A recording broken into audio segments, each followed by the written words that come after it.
The next computing platform is the mixed reality platform. It's Morningstar News. So the next part in Facebook Reality Labs 3-part series on augmented reality, the future of computing and everything like that, has been released.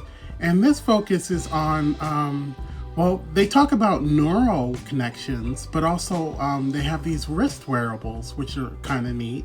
And I guess we have some thoughts about that, but let's take a look at parts of the video that they posted up on this blog site. So right, neural interfaces, right, when they work right, they can work, but there's not a lot out there that actually work right. Yeah, we see some of the things that you attach to the VR headsets, and there's a lot of lag between, you know, it sensing something going on in the brain and versus doing something on screen. So there's lag there. The technology isn't there yet. And of course, we don't have Neuralink yet, you know, Elon Musk's thing he's working on. Yeah, it seems like we might be going there. Not necessarily physical implants that require surgery and everything, but you know, something that can rest on top of your head and read things. Now, this is where you start to see the wristbands, which are really neat. And we like this, everything they're showing here, like the thumb movements, actually moving things on screen. We think that's really cool. And right, so just basically narrating what's going on in this video, but the wrist sensors that they have are really interesting as well. They allow, you know, the sensors to more accurately track what's going on with your hands, with your fingers, and stuff like that. But also they provide haptic feedback, which is important. You know, you click or you pinch something and you get a little vibration, because that kind of feedback is really important for these types of things. Now, our concern with this is actually, you know, are we going to have to be wearing these things all the time? Obviously, these wristbands sensors aren't going to be as bulky as they're showing here. These are just prototypes, proof of concept. Not really proof of concept, but, you know, they're just showing off what types of things you might be able to do with something like this. But we're concerned with, you know, compatibility with other devices and also having to wear something on your arm all the time.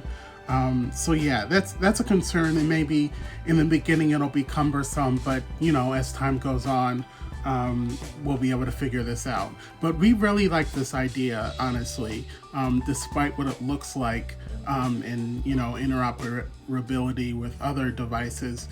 We think this is really cool.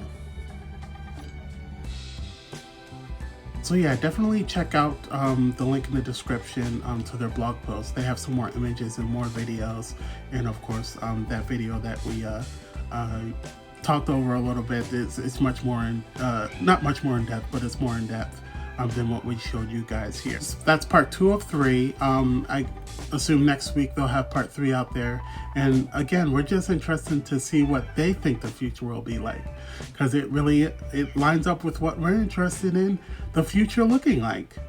All right, and the last thing we want to take a look at is Facebook's social VR called Facebook Horizon. They had a little demo at I think it's South by Southwest, SXSW, I think is the name of the conference that they're doing online this year. So yeah, let's take a look at that real quick. So check out these little avatars they have set up.